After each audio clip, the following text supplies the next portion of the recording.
Hello, my crafty friend, and thank you so much for tuning in to today's video, which will be day 8 of my 12 days of gifts to make video series. Today, as the title would suggest, I am making some Matchbox notebooks, but with a little twist. So if you're unfamiliar with Matchbox notebooks, they are basically little pads of paper made with a sheet of cardstock that's kind of folded like a matchbook. So, ta-da, there's the general idea.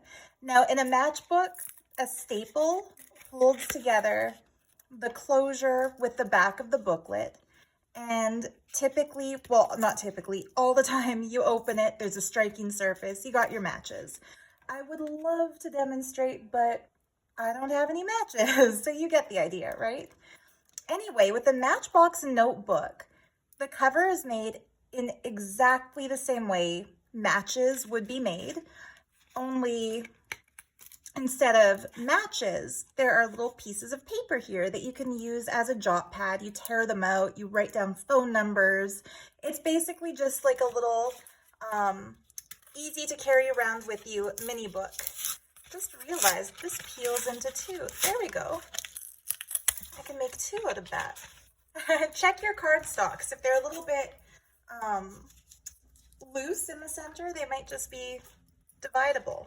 Anyway, okay, that was unexpected. I've decided that the twist I'm going to put on this craft is that a couple twists. First, instead of staple binding my Matchbox notebooks together, I will be holding them in place with brooches. So upcycled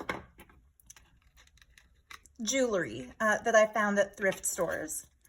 And that way, the pages don't need to be torn out. They can be removed. Extra pages can be added in. It's going to make these little books a lot more user-friendly and interactive. So yeah, I'm not going to be stapling these. I'm going to be clasping them with brooches. And the other difference is I'm not going to be using papers that are blank stationery. I'm going to be using the same type of stuff that I use when I make my junk journals. That includes Victorian calling cards, this really cool antique paper from 1912, the year the Titanic sank. It's like an engineer's conversion book, so it shows different scales. It's all in French. Really cool. Anyway, old French book pages, old English book pages, old wrapping paper samples. I love this wrapping paper. I'm going to be so sad when I run out. It's such a cool design. A couple of them will get these fairy tale castle vintage French stamps. Others will get these pieces of French envelopes that are stamped and watermarked. They'll all get some antique wallpaper. This is from a Sears wallpaper sample book from 1928. Not antique yet, vintage, but nearly antique. They'll all get a little bit of a water-damaged printable sheet from one of my printable kits. That is the antique lithograph kit. This is one of the pages. Anyway, more vintage French book pages, some coloring book page that's been used on one side, so it'll add a pop of color without you having to do the coloring. These old guidebook pages to learn Pitman's shorthand. This is how secretaries used to take notes. Speaking of secretaries, typing instruction manual page, orange ledger, and green ledger. And the ledgers are blank on the back, so those are kind of like the thing in these booklets that will make them usable as little notebooks. So the first thing I want to do here is decide, prepare my cover pieces. So let me make sure I'm all on camera here. I might have to push this up a little. There we go. Now I think I'm all on camera. So for my covers, I found these beautiful hand-painted, stamped, gilded pieces of multimedia paper, painted and decorated so beautifully by my artist friend, Kat Stone. Thank you so much for these, Kat. They are already cut to an ideal size and shape for Matchbox notebooks. Let me just measure these in case you're curious. So this one is just over 6 inches long by 2.5 inches wide. This one's just under 3 inches wide by around 7 inches. I'm also going to recycle some packaging from incense sticks that my mom bought years ago at Pier 1. I'm not going to measure that because we'll be cutting it down anyway, but I'll be using that. And I have this backing cardboard that came, I think, with like socks that I bought, and I tore the brand name information off of it, but I kept this. Great way to recycle packaging and cardstocks is turn it into covers for mini books, including these. So I'm just going to set these aside for now because I'm going to leave them basically as they are on this side and get to work on my packaging. There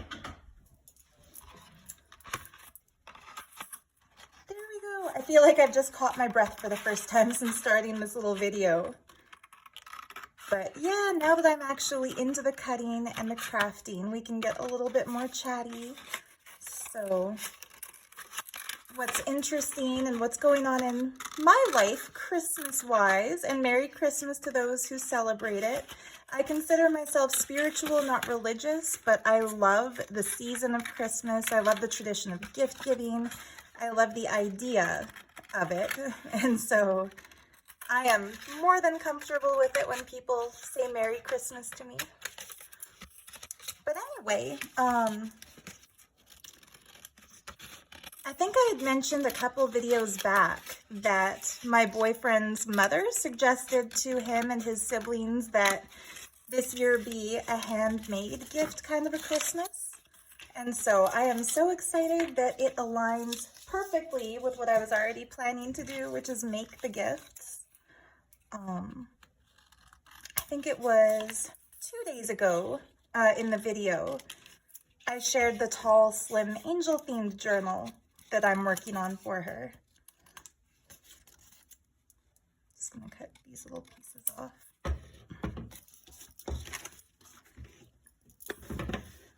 So yeah, that was exciting. And I've already bought a few gifts for my boyfriend, some stocking stuffers, a bracelet that I know he really admired that was in my other Etsy shop, which is called The Art of Gems. So I've already kind of had it in mind that I've got, his gifts covered, but he loves to play the bass guitar just kind of for fun, and as luck would have it, it turns out I'm not too bad at playing the drums. He asked me on a whim one day, would I mind tapping out a steady beat for him, and he kind of showed me what to do, and I was able to do it. And yeah, it's not anything well played, I would say, but it's a lot of fun to do it. And he just adores music. He's always got music playing. He has a very eclectic taste, everything from jazz to hip hop to classic rock to modern rock. He got me into a band called Greta Van Fleet, I think. That's pretty cool. Anyway. Oh, I should tell you what I'm doing. So a few videos back, I made sticker sets, and this is some of the leftover sticker paper that I had covered in sparkly pink fabric. I'm just going to use that to cover this packaging here. So I'm trying to kind of center it, and then I'm going to fold these kind of up and over. But anyway, yeah, so boyfriend, really into music. He likes to record like jam sessions, just kind of playing spontaneously and having fun. And he kind of got curious, like, how might someone make their own music video?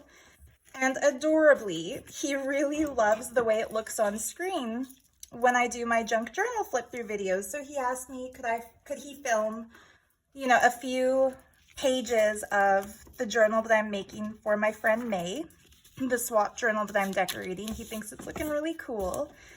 And so he recorded a little bit of that journal, set it to his music.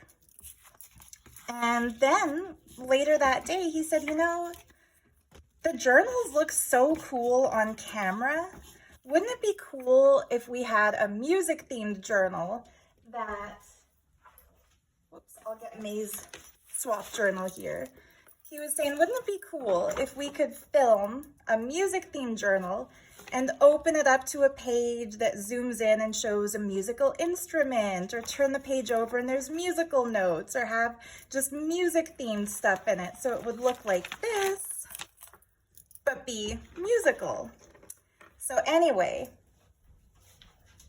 I'm just so very excited that now I legitimately have a reason to make him a junk journal for Christmas. It's gonna be a music themed one.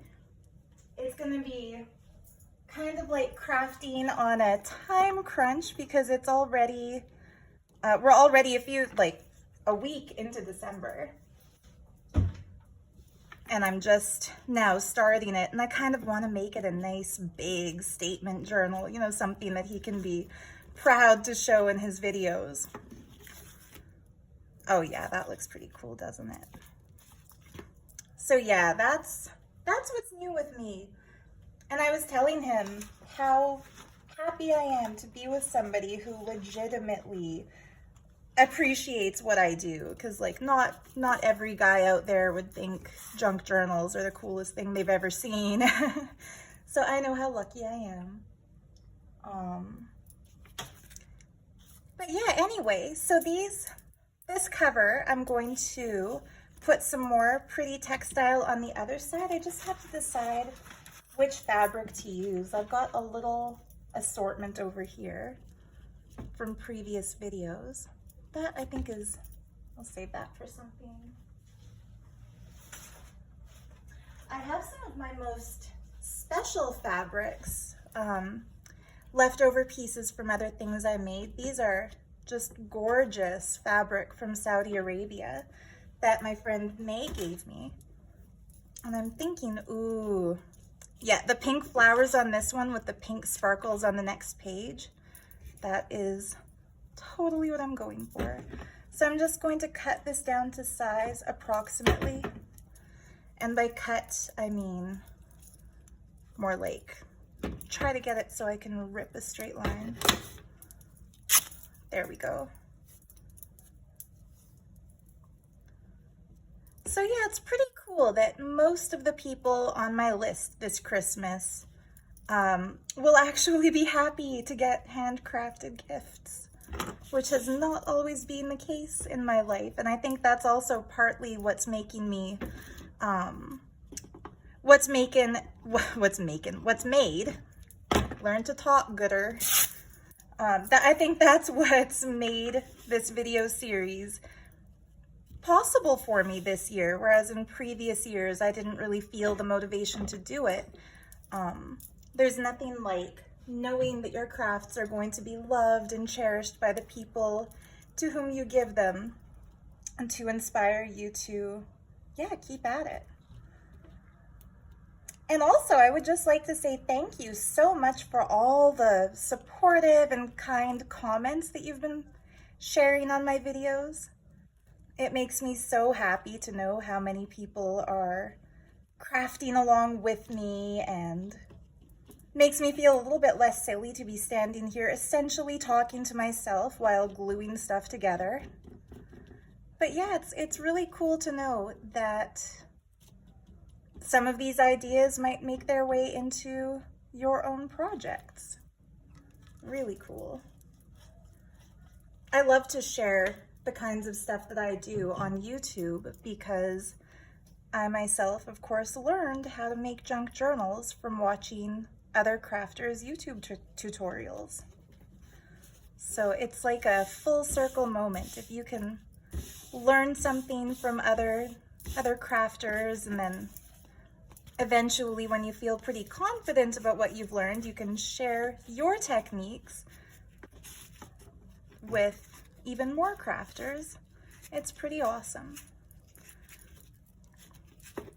So here we go. This is roughly what this one's going to look like. This one might just be my favorite.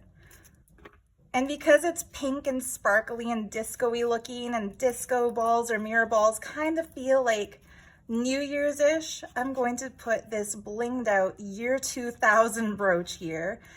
The inside stuff in this little booklet might not look like they fit the year 2000 theme.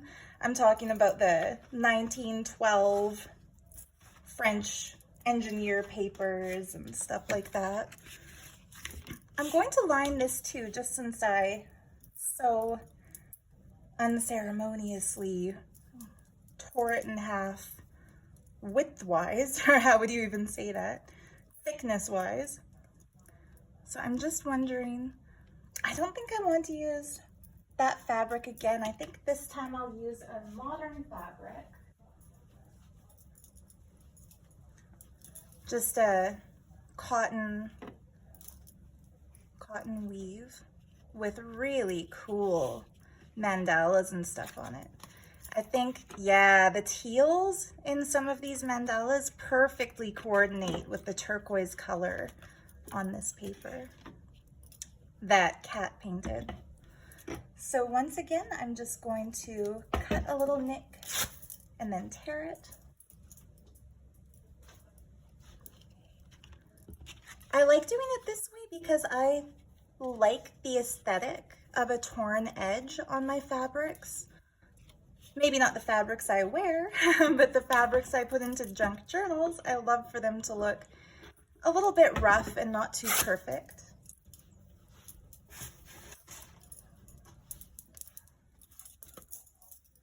All right, so I'm going to glue this down.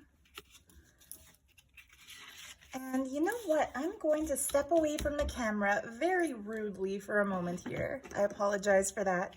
I'm going to step away just to see if I have a new glue stick handy. And if not, I'm going to do this with fabric tack.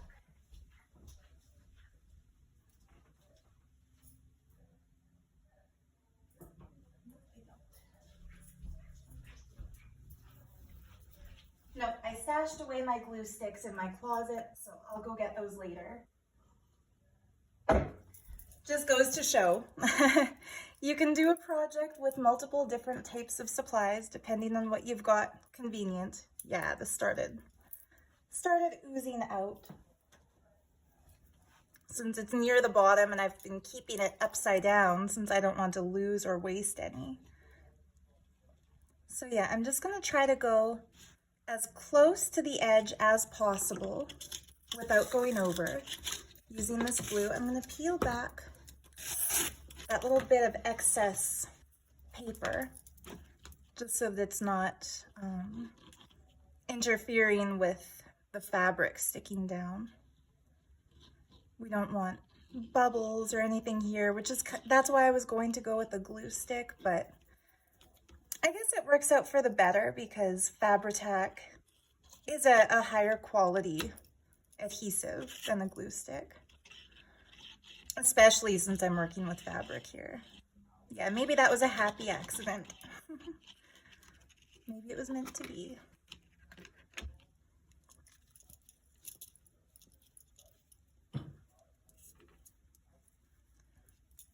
So yeah, crafty holidays. And my family is not doing anything big this Christmas. We usually just have a really small tofurkey dinner at my mom's house. But it'll be nice this year to have a date for the tofurkey dinner at my mom's house. And then we'll probably go to the mountains to see Kenley's mom, maybe around Boxing Day-ish. And that's when she'll get her journal. And I'm curious to see what she's making too, because she hinted that she's already started to make something and it's pretty cool and I believe it.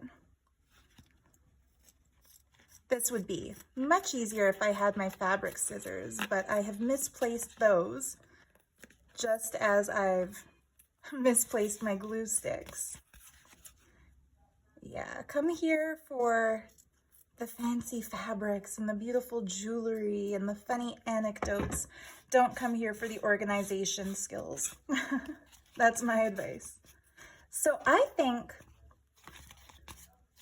I want this to be the inside. And so what I'm feeling is, yeah, if this gets folded up here, and this gets folded down there, yeah, that looks like a nice cover. And then when you pop it open, this will be visible above the papers, the stamp detail. Yeah, that'll be cool. So for this one, I'm thinking the bow might get a little bit lost on it. Yeah, I think the bright psychedelic colored butterfly looks really neat. So I'll put the packaging away. You can see I'm not too big of a spender when it comes to my materials.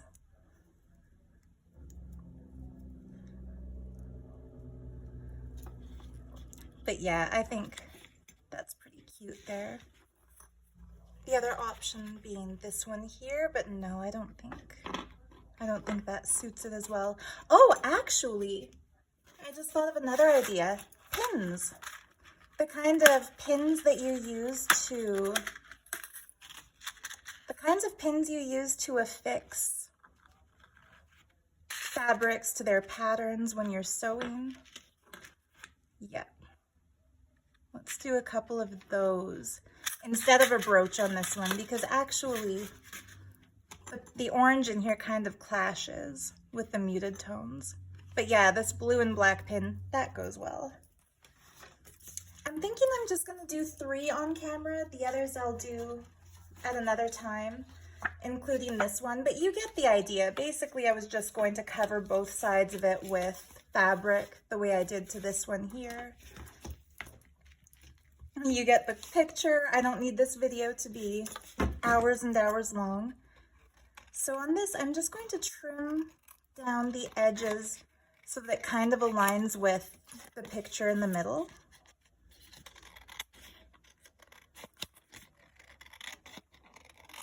There we go. And now I'm going to be a little bit different in how I do this one because I want this picture to remain intact. So I'm thinking of making this, and I've never seen these before, so it may or may not work, but I'm thinking I want to make this an upside down Matchbox notebook.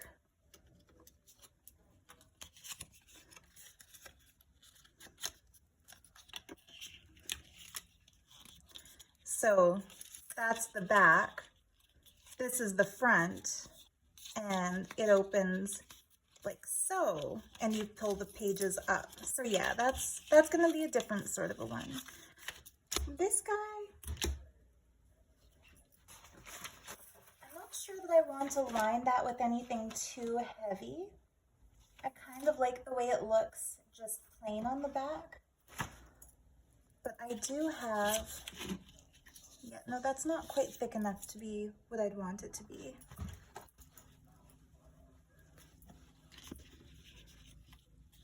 That's not quite wide enough. So yeah, I'm just walking away for a minute to look at my other fabric options over here.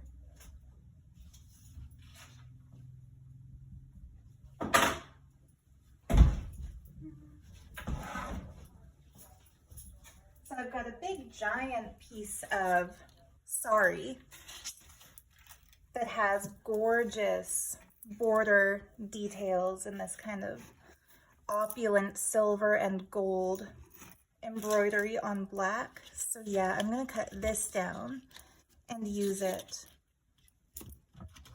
for this notebook.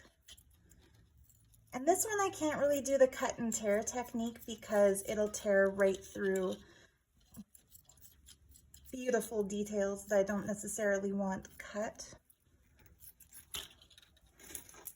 So I'm just going to do a rough job around that beautiful bit there.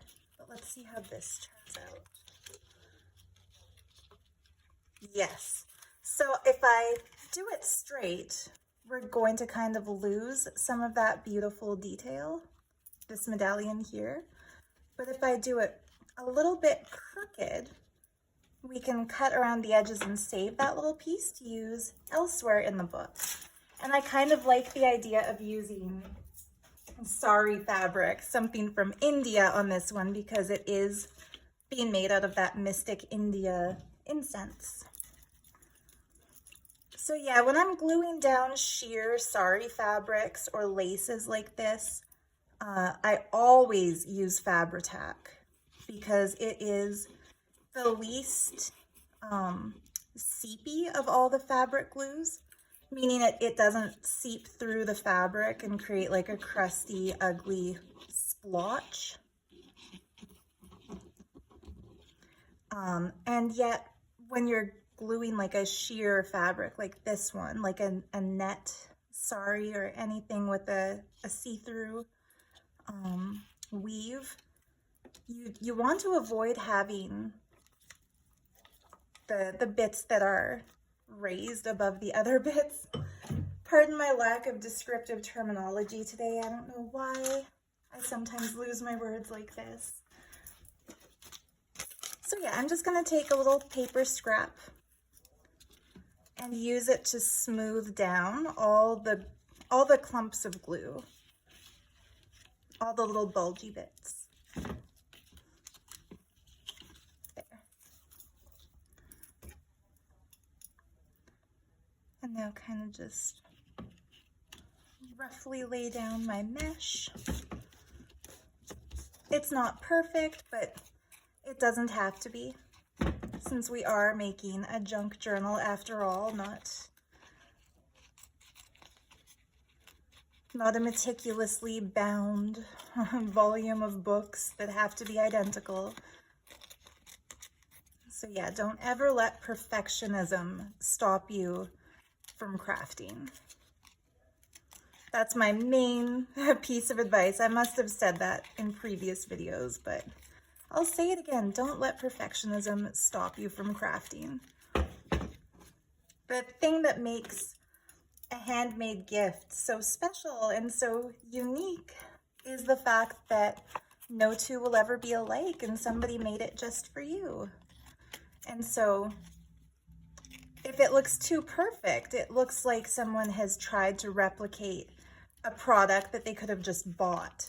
But when things are left a little bit rough around the edges, you know, like cut just a little bit frayed, it actually gives it so much more of that magical homemade feeling. So I don't want these words here to conflict with the fact that this is going to be like an upside down journal. I don't mind keeping these because the brooch is going to be kind of going through it. I might use this one for this one here.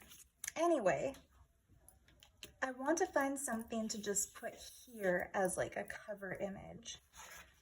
So let's see. I've got some cool bits set to the side as I mentioned. I'm thinking maybe this beautiful woman holding a lotus could be cropped down and made to fit in that spot. We'll lose a little bit of the detail, but that's okay. This was one of the beautiful images I had set aside the other day that almost made it into my magnet video. So I had thought that I would make this lovely princess into a magnet, but instead she's getting made into a Matchbox journal cover. So yeah, I don't want to lose any of the hand or the bracelets of the hand holding the lotus. And I will include this strip of her beautiful hand with that cool beaded hand jewelry. I'll put that as one of the ephemera pieces into this book.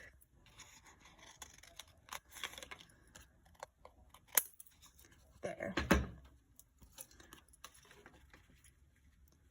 That mostly fits, I would say. So I'll just trim it down a wee bit more, trying to avoid cutting off those little tassels. Maybe one more little thin cut here. A little bit there. Now that's looking much better. The only thing I'd like to do before I glue it down is round the edges. And so for that, I have this handy little tool here that gives 10mm rounds, 4mm rounds, or 7mm, depending on where you position your image. So I'm gonna go for right in the middle, the 7mm.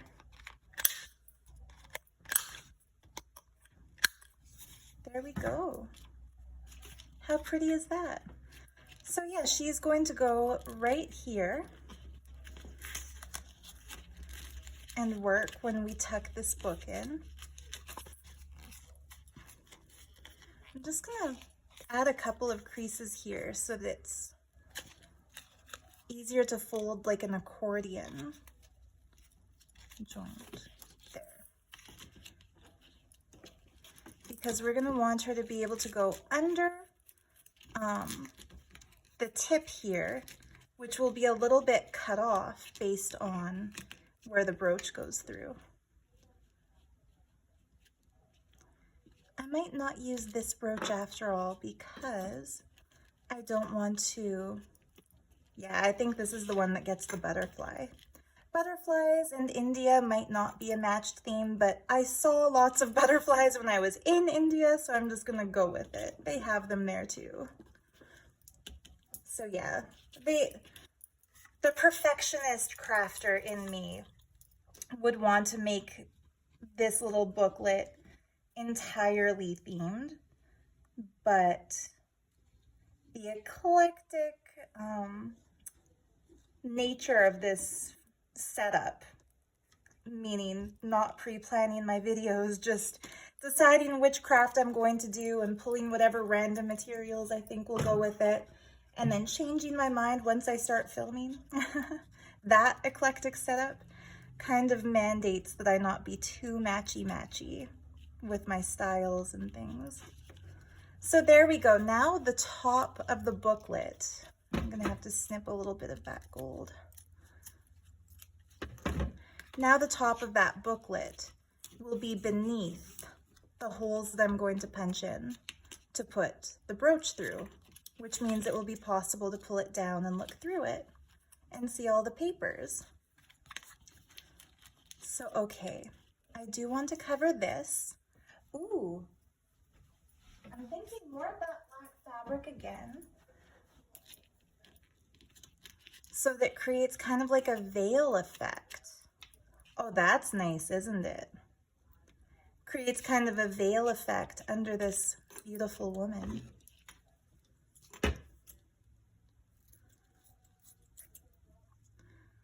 I'm already kind of anticipating that something will go wrong with this one if I use that butterfly brooch, because I just realized, say if this brooch is holding it together, when this cover is pulled down, will that get in the way of the pages? No, maybe it won't.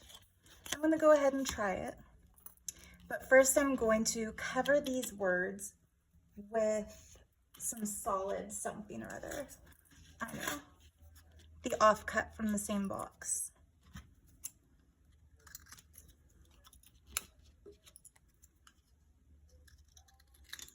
There we go. I want regular glue for this.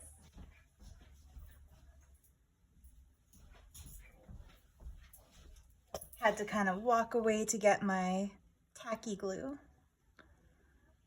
Now the glue is not offensive and tacky. It's that it dries to it comes out of the bottle tacky, not liquidy.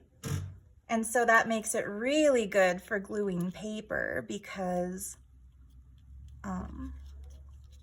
it's not going to buckle your paper the way pouring a liquid on it would. And yeah, wet normal runny white glue is a liquid that doesn't immediately hold the stuff down and also, yeah, buckles the paper. So I'm going to trim this just a little bit more, again, being deliberately perfectly imperfect because that's what gives it the character. There we go. So that's how the cover of this one is going to look. This is my favorite so far. And you know what? I might even just make something different for the brooch, after I film, so that it does go more with the theme. But I don't want to make this video hours and hours long, where every time I get an idea, I go off camera and search for another supply. I'm just going to do the assembly with what I have here, and then later, if I decide to change it, I will post on Instagram any of the changes I've made. So there we go. Setting that down. You know what? Nope. Instead of having that there, which is kind of bulking it up in a way I didn't want, I'm going to glue this down here and then put something over it. Oh, that's a little too much.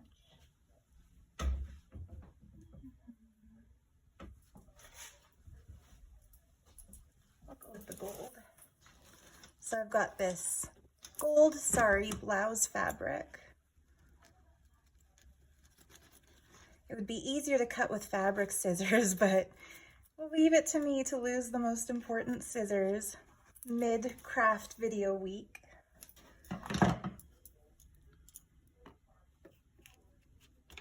There we go. And I think there's enough glue still there to hold this on because it does seep up through the mesh. No, maybe not. My materials are conspiring to prove my lack of knowledge, I guess. And that's fine, because there's always a workaround. There we go. I think this one's turning out to be super gorgeous. So we have our beautiful princess here. We've got that butterfly. When the fabric flips up, just as she's wearing the sari veil, she has a veil for the book. When it flips up, we see her beauty in its entirety. There's plenty of white space on this image, so if you were giving it as a gift, you could write like a little note to the recipient there. And then the papers will be in here. Good. I'm going to set this inside it so I don't forget to tuck it in with the other stuff. So I'm just going to kind of sweep my snippets out of the way and get started now on my paper preparation. So the only thing that I'm going to do here is fold and tear the paper to the width of the book it's going in. So for this one, I'm making it roughly a match size. Each one's going to be torn a little bit differently, none of them too perfectly, and that is what you want to see when you're looking at the edges of a junk journal. You want to see papers that are, I'll use this phrase again, perfectly imperfect. So yeah, there's no measuring in my crafts. There's a lot of eyeballing it. There's some refolding to try to get it as even as possible without actually taking out a ruler. And that's how I like to craft, because for me, so there are different, I think, craft styles out there. And the two main craft styles are creative crafter and follow the directions crafter. And what's funny is I come from a line of follow the directions crafters. My mom loves to do needlepoint, and that is very much a precision craft. You know, you have to count the spaces on the grid and use the right color of thread dictated by the design you're working on. I should say needlepoint as in she orders kits from manufacturers that have pre-assembled. So it's, I know there's like creative crafters who do needlepoint, who make up their own designs and do it as like a fiber art or textile art. But anyway, yeah, follow the instruction crafters. And then there are spontaneous crafters, and I myself am entirely, unapologetically the spontaneous kind of crafter. And I think that's probably what kind of made the aesthetic of my journals into what it is, very over the top, filled with jewelry and fabrics and things like that, because if I were to try to follow some of these instructions on how to make a junk journal, there wouldn't be room for adding all the bling that I add. And you know what? I don't think junk journals really are the type of craft that could be overly structured, unless somebody gave you the formula, like one sheet of green ledger paper, one sheet of orange yellow ledger paper, 2 sheets of antique French paper, 1 piece wallpaper. Like, no, I'm not trying to give you all ingredient lists for your craft. I'm just trying to give you examples of how it could be done. This one, I'm going to fold one edge over to make it skinnier. Just for variety, just to give the future recipient of this Matchbox notebook something to play with paper-wise. So yeah, all I'm really doing at this stage is going through my stash of papers here and eyeballing them and then ripping them into strips to go into, you know what, I'm going to do it this way instead of that way so I don't have to lose that keyboard. How cool is that keyboard? So this would be a great gift for someone who has purchased a keyboard, maybe like a vintage keyboard, who's into that old type of font. I'm thinking of, I think Amity Bloom, is it on her channel? I forget her, oh, Nazi on Amity Bloom. I remember a video she made years ago. So excited when she finally bought herself a typewriter. So for example, these vintage typewriter pages would make great little inserts into a gift for somebody like her, like that little illustration of correct hand placement, kind of similar to piano lesson books. And you know what, for this last one, I'm going to leave this one folded too, so they get a little bit more of that paper to play with.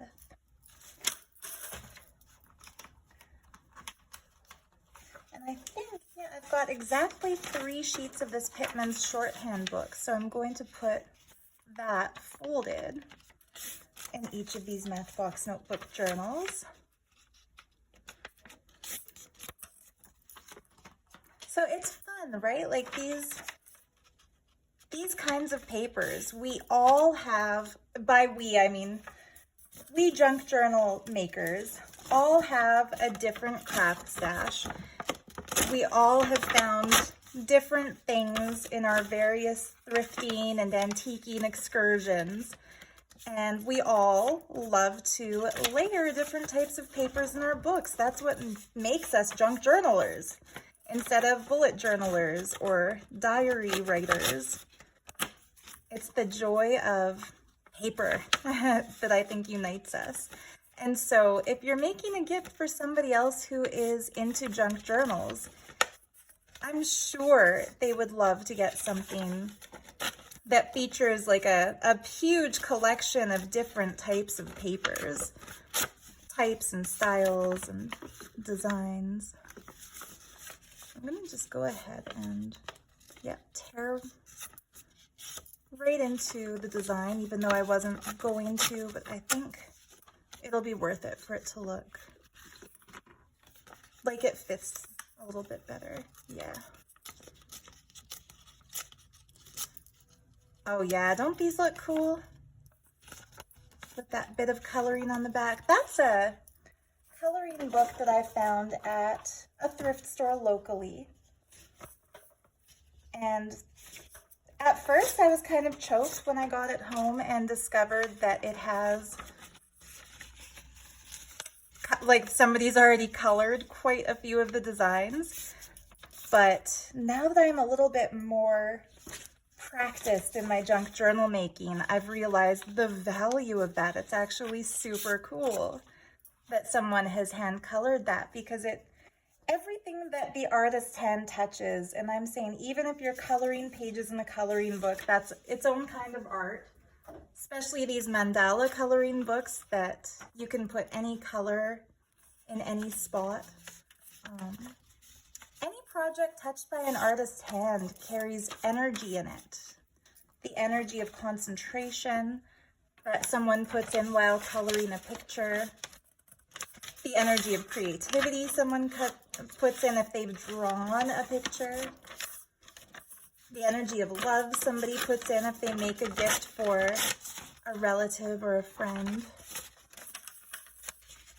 It's all energy.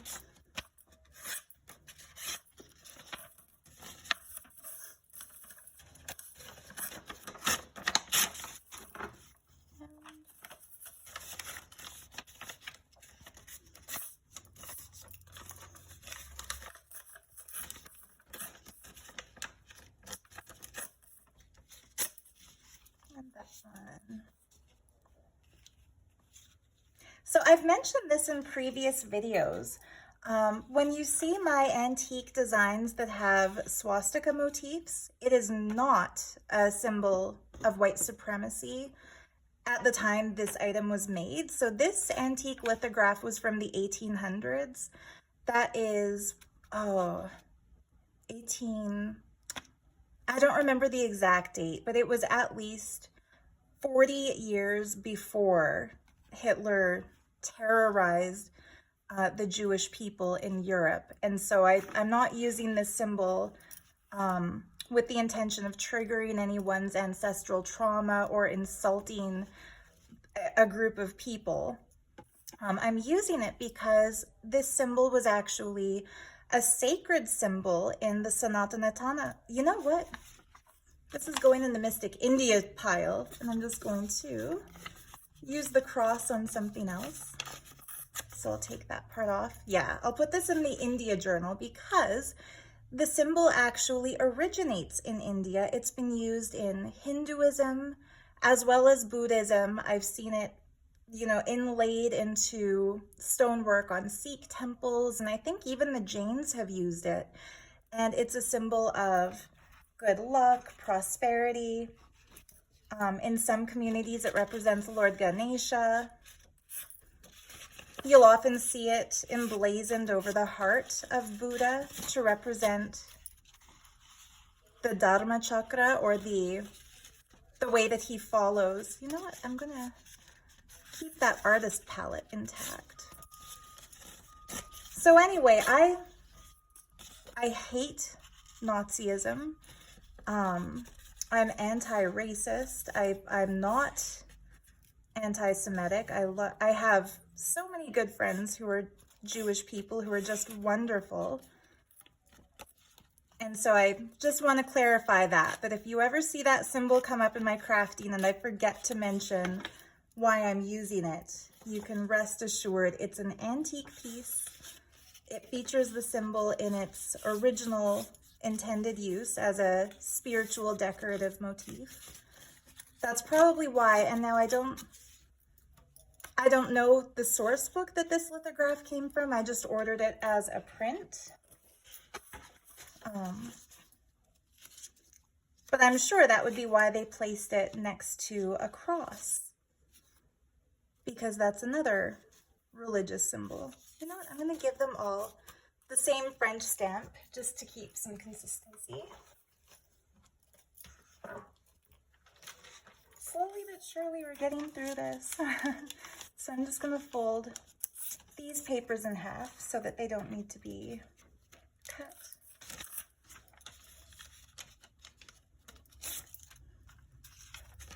And I'm doing it all just a little bit haphazardly. And I think last, each one will get one of these. Put that one instead. So yeah, I haven't used every single paper that I had set aside here in my stash. Maybe the last thing I'll do is give each one some of my favorite. This just gorgeous vintage wrapping paper. I love it so much. I'll try this one here since it's already folded on that line. But yeah, there we have it. So okay, now the tricky part will be to make these make sense in these booklets. So I'm going to start with this pink one right here. And start getting these papers down in a way that will go with the book. So I'm just going to fold this one like so.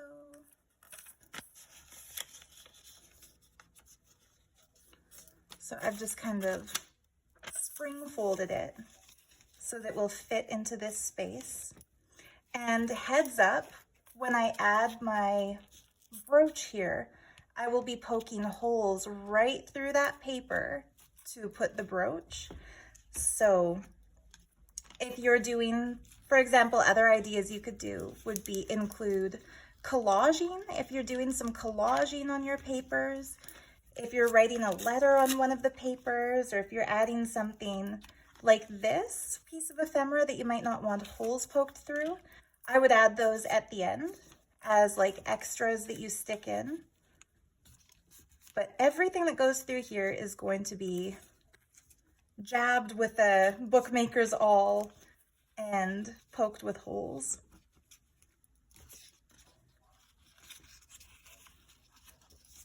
I'm trying to do them so that they have slightly different tops as well, just to keep them interesting. I'm thinking this one will go to, spoiler alert, Kat, this one will go into your journal because it has the C. I'm trying to keep the custom order journal a surprise until the day that it's ready, but sometimes maybe I'll just fold that one directly in half. Again, to give a variation, variety in the lengths and folds of the paper. And I'll do just almost in half. I hope this is all staying on frame for all of you. Oh yeah, I'm sure Kat will be happy to get that little keyboard. It's just a quirky little scrap of paper that, you know, if you were walking down the street, well, not you, maybe as a paper nerd like me, you'd pick it up, but if someone were walking down the street and they saw this line on the sidewalk, they'd probably pick it up and throw it in recycling or just carry on with their day. But when you see it made into this kind of a little booklet, it's just magic. So I'm going to put that in the front. And now it's not really letting me close the cover because they're still sort of sticking up a bit. So I'm just going to tap these down and try to get the bottoms perfectly aligned here. And I'll just see if that makes a difference. And if it does not, I may have to do a little paper trimming. Let's see. I think just kind of refolding the cover has made it work. Oh no. Okay, so something went wrong there. So yeah, I am going to tear this piece off. And it's okay because it still preserves the keyboard, which is the main piece I was going for. Everywhere where it's looking crumpled, I'm going to tear it. So some of them will already be within the size. This one's a little questionable.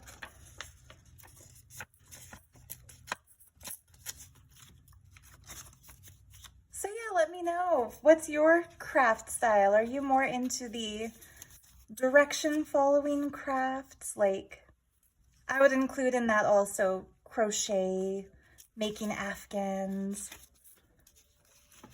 making those kinds of Christmas ornaments that you can send away and they'll send you a kit to do the beading and the stringing.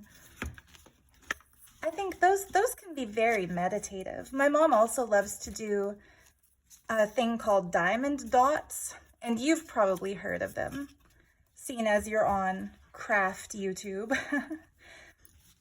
But they're sort of like paint, if you haven't heard of them, they're sort of like paint by numbers, but instead of paint pigments, you have a set of different colored rhinestones, like plastic faceted opaque rhinestones that get kind of like stuck down into a design to make kind of a mosaic effect picture. There we go. Now they've all fit. So yeah, that would be another example of a follow the directions craft. Let's see, I'm looking for my buried awl, which is here, and the year 2000 brooch. It might have fallen right off my table here. Oh, should I say hi? Hi. Yeah, this is what happens when you have a messy desk for your work. So bear with me while I locate that brooch, because the placement of the brooch clasp is going to determine where I want to poke the holes in this piece. If it fell all the way back behind the desk that my mini desk is on top of, I'm going to have to just use something else for this demo. Let's see.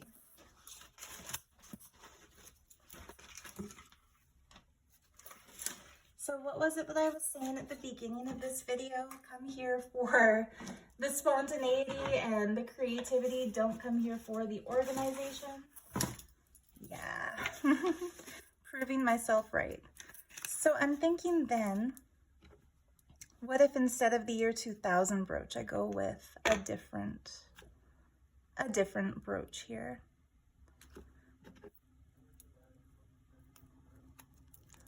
Maybe something like that to decorate the front, or even this beautiful power shell. That's a magnet already. I don't want to use anything that I've already turned into something else. Ooh, actually this looks really nice here. Yeah, I'm going to go with the gold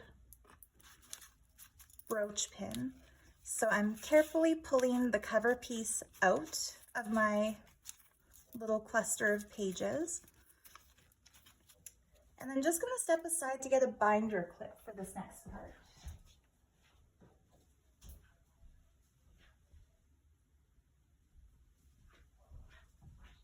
Assuming I can find it. Here we go.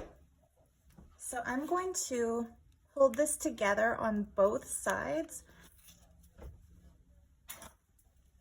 And that way the pages aren't going to slip around while I poke the holes. So let's see, our brooch clasp goes from here to here. So I want the holes to fall within that length and to be roughly centered.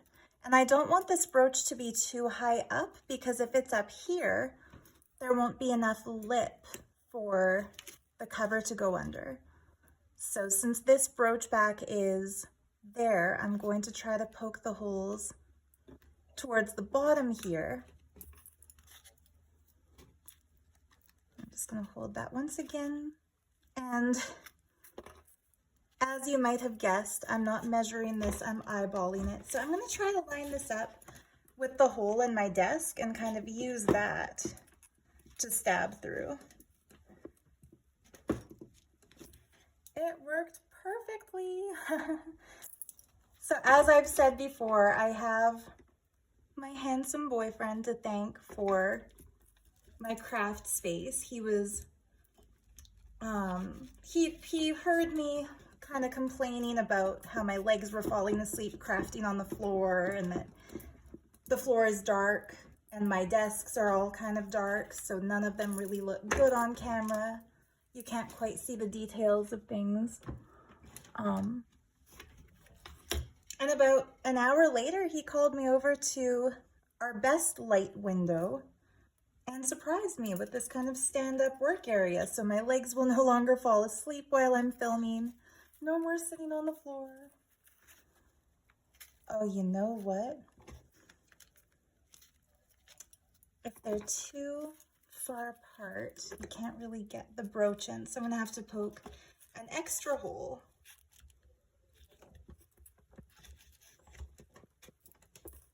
You know what I should probably start doing for these videos? I should probably start making the craft like a prototype, making sure that it works, and then once I've tried it and I know it works, then come on camera to make another one instead of just winging it all the time. Yeah, so if I try to force this through there, it is going to bend the needle more than I'd want it bent.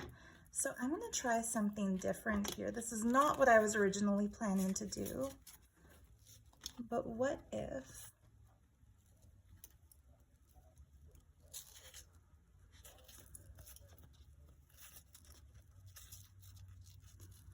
trying to stay on camera here. I've gone quiet because I'm concentrating as we do. I'm gonna see what would happen if I put this brooch through.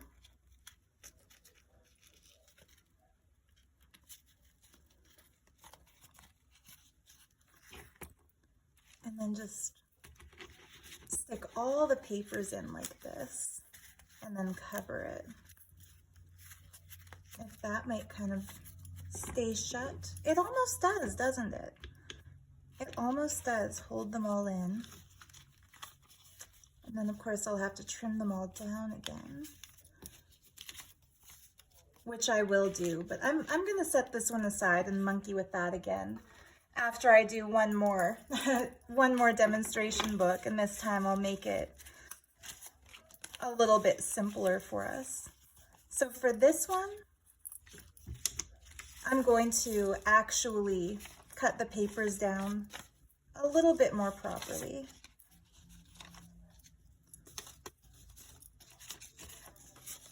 And I'm not going to be too careful about where they get trimmed or where they stay intact.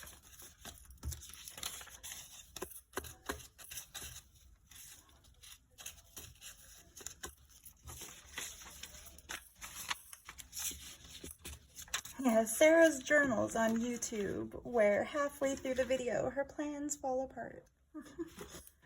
Let's see. No, that's for those. This one.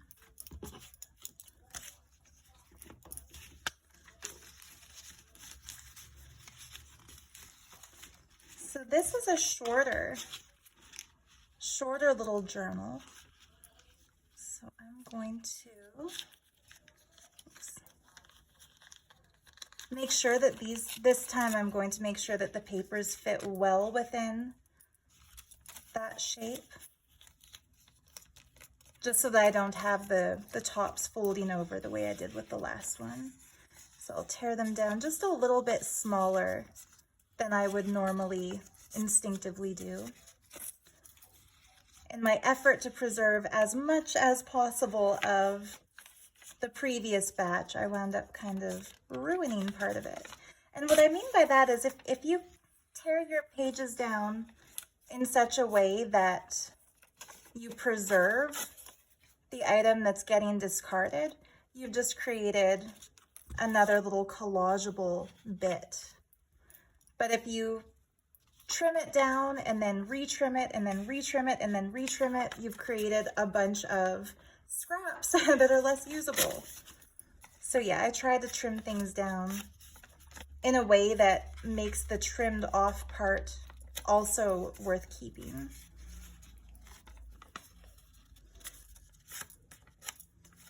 And that means, you know, trying to preserve a sentence or a line instead of ripping through a word. But as you know, and as I've said many times, as a spontaneous crafter, things don't always go as originally planned. This one I'm going to rip a little bit from each side so that we have all torn edges. I think that'll look kind of cool, instead of having 2 torn edges and then 2 machine edges.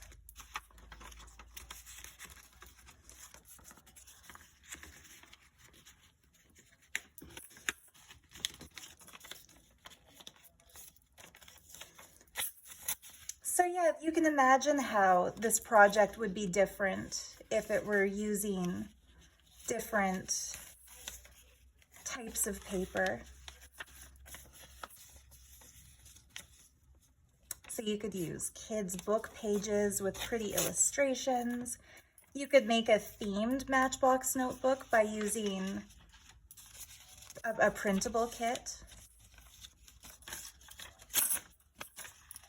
You could make like a Matchbox notebook washi tape sample set where you put coordinating washi tape strips on each page. That would be cool, wouldn't it? Maybe I'll add that to my list of future mini crafts to make.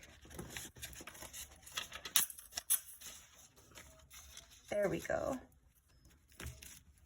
And now for this one, since I wanted to use straight pins instead of the brooch or the staples, I'm going to be trying to get them through, but now I'm wondering if maybe my whole little idea is a bust after what happened with that last one. So I'm going to get this aligned over this hole over here.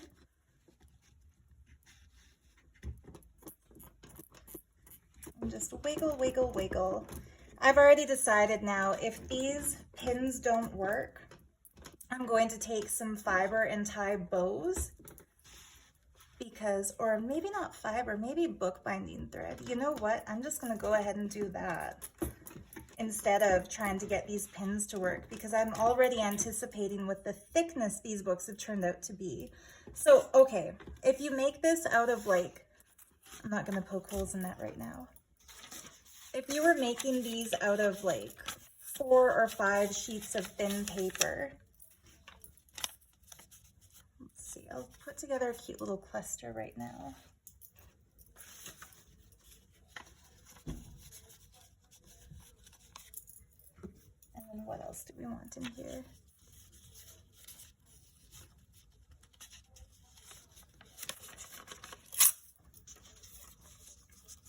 Okay. There's four papers. One is folded, so 5 pages total thickness. You can easily just stab the little pin through it and hold it in place like that. So if you are making just really thin little Matchbox notebooks, junk journal style, you could use a pin, and I just demonstrated that's how I would use it. But to make these little brooches fit, I just don't think it's going to be possible. So let's see. Let's see how the thread works. I got this waxed cotton bookbinders thread, so what I'm thinking I'll do here is just maybe make my holes a little bit easier to get to.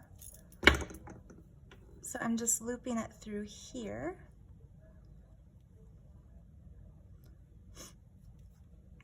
And of course, if you have prettier threads or ribbons that would fit through the holes, you can certainly use those instead. Yeah, the idea for these Matchbox notebooks, it's almost like a flow-ish journal. And if you're not familiar with those are the books that they're made like a junk journal, but they're never, the signatures are never permanently sewn in. And that way pages can be removed and used in your own crafts, and they don't have to be held together in the book. So it's kind of like like a craft supply set in the form of a book. Oh my goodness, I have to find my fabric scissors because these paper scissors are just fraying the edges of my embroidery, not embroidery thread, of my bookbinder's thread here. I'm gonna have to repoke that one. It's a good thing this upcycled wood is full of little nail holes because that gives me just the right base to poke these. There we go. So I had to kind of stretch it a little bit with the awl, but now it seems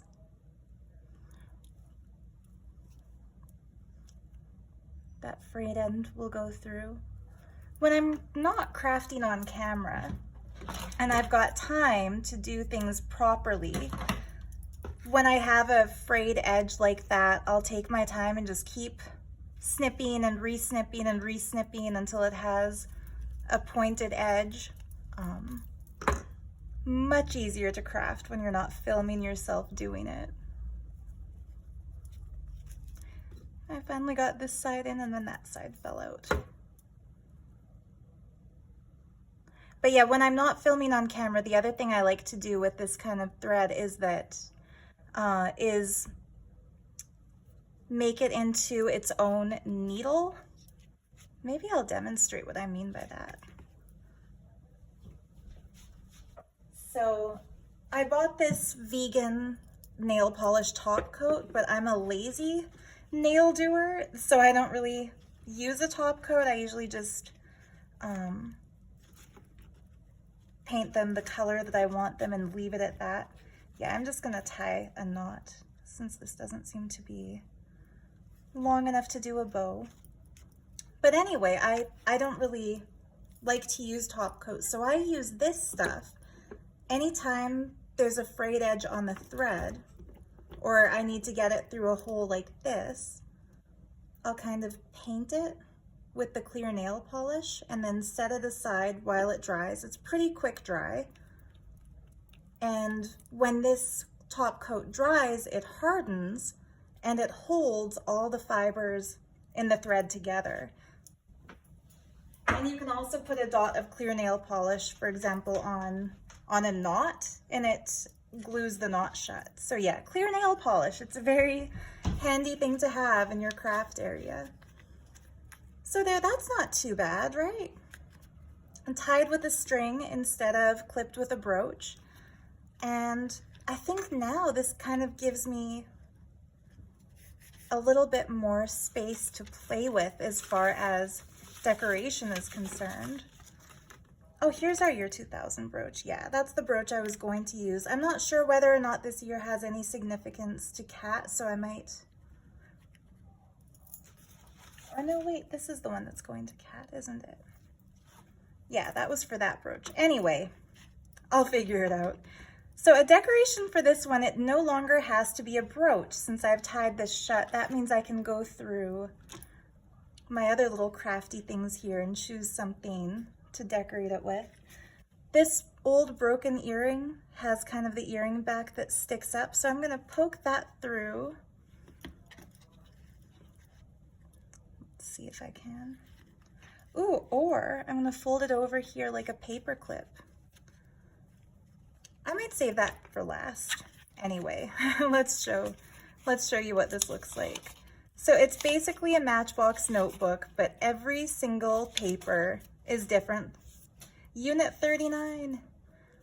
2 weeks from now, I turn 39 on the 19th. So it's funny that those numbers happen to pop up in this little booklet. I've been telling everyone it's the last birthday I celebrate. So next year I'll turn 39 in 12 months. The year after that I'll turn 39 in 24 months. I don't know. I don't mean to be one of those stereotypical women who dreads turning 40. I know numbers are just numbers, but it's kind of hard not to, right? We get attached to the decade we're in, especially if we're having fun with it. I don't feel ready for my 30s to end. And you might be in your 80s watching this thinking, Not that bad.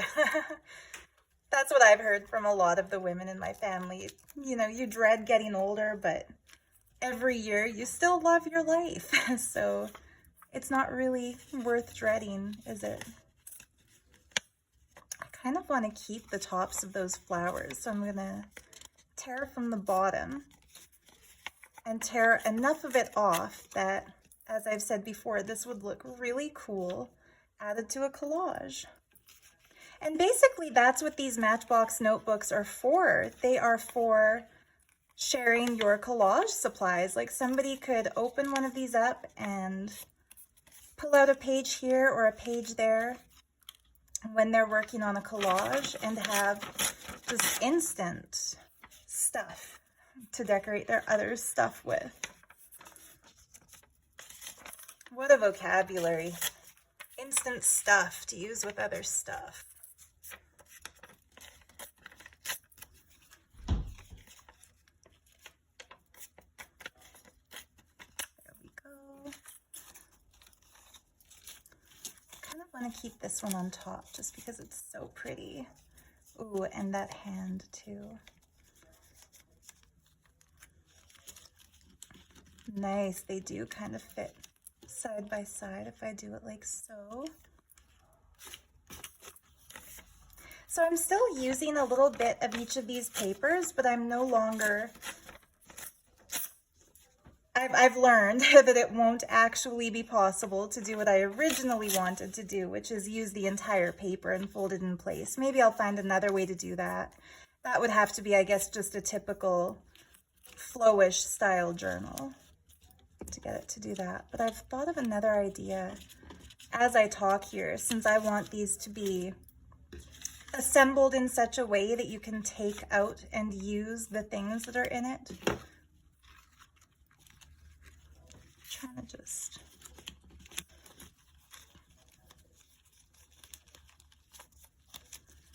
Oh, isn't this cool? An Indian princess's hand in a very graceful, almost dance mudra position, and then a Victorian lady's hand offering a basket of flowers. Kind of cool. I didn't even think of that when I trimmed this off our cover, that we'll have a left hand and a right hand. Ooh, that's kind of fun. I love it when things turn out unexpectedly right in a book. If you hear some funny little sounds in the background, that is Domino eating some of his num-nums.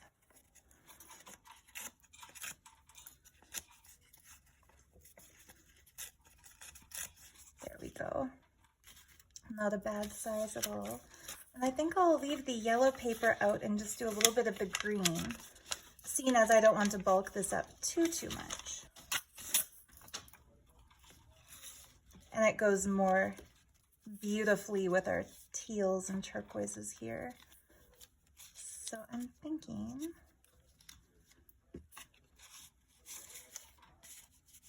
if I do something like that so that we can see kind of both of the hands at the same time when it's opened, but not in such a way that they're too obviously lined up one right next to the other. Yeah, and remembering that this is our top loader, kind of our upside down Matchbox, and making sure that all the edges are aligned at the tops of the pages rather than at the bottoms. And then our cover flips up like this, and then this flips down like that.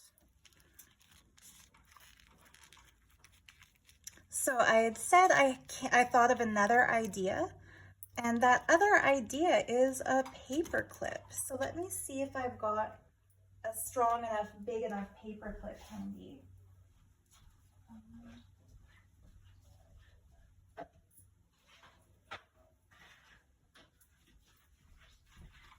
I think the only ones I have here are these little golden guys, but I'm gonna see how this looks.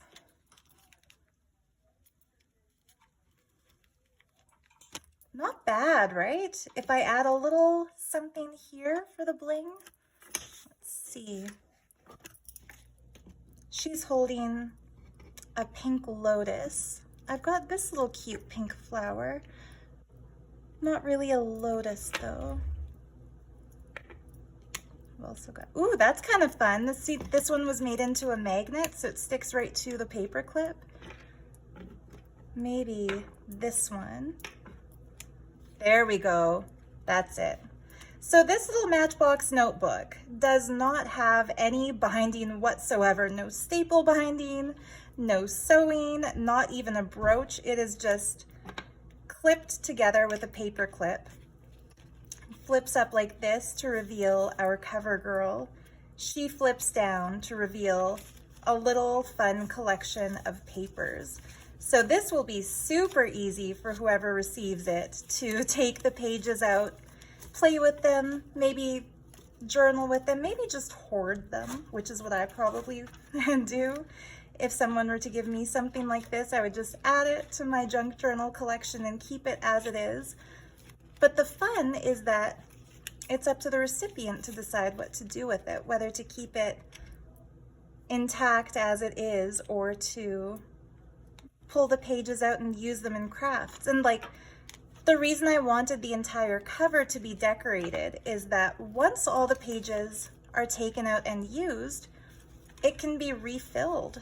Like then they can stuff it full of their own ephemera or stuff it full of just plain pages cut to the right size and staple it down to become a more typical Matchbox notebook.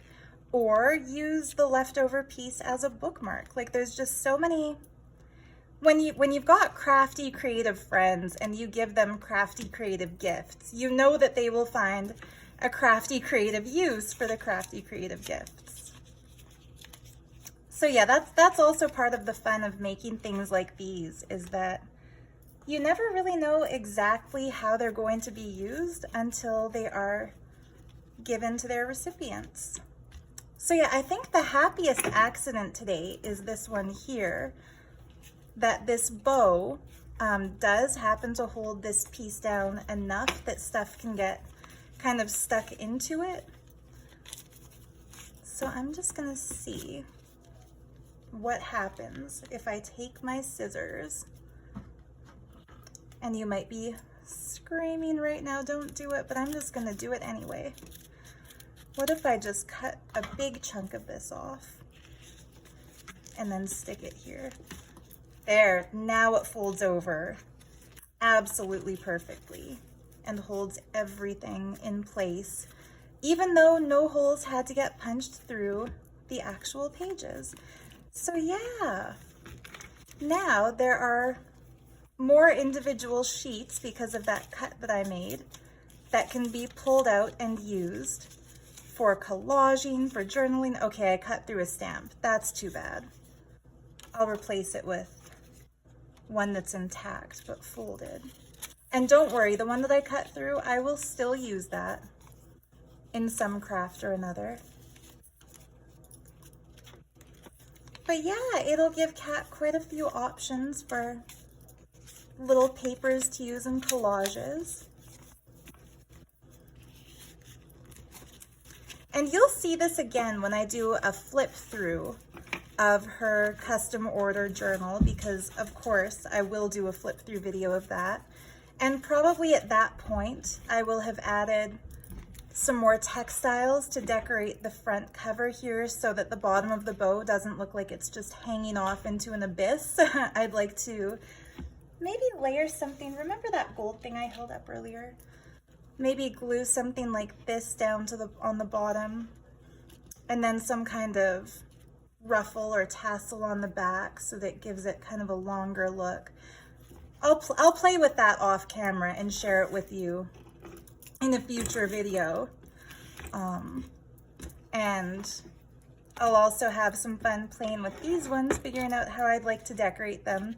But yeah, I guess I've shown you 3 variations on a Matchbox notebook. Not the variation I was originally planning to share, but yeah, it's sad that this symbol has become associated with anti-Semitism and hatred, because I feel bad leaving it on the screen just in case somebody pops in and sees it out of context. But anyhow, yeah, not the variation on the Matchbox notebook I had planned, but nonetheless, I think they're super cute and I think it still worked. So this one held together with bookmaking twine, and you can rip the pages out and use them, or you can cut the string, take them out, use them intact, and then sew new pages in using those same holes. Very easy to sew it in if you're using a needle. I don't know why I just thought of that now. I have needles here. That would have made it a lot easier to thread that.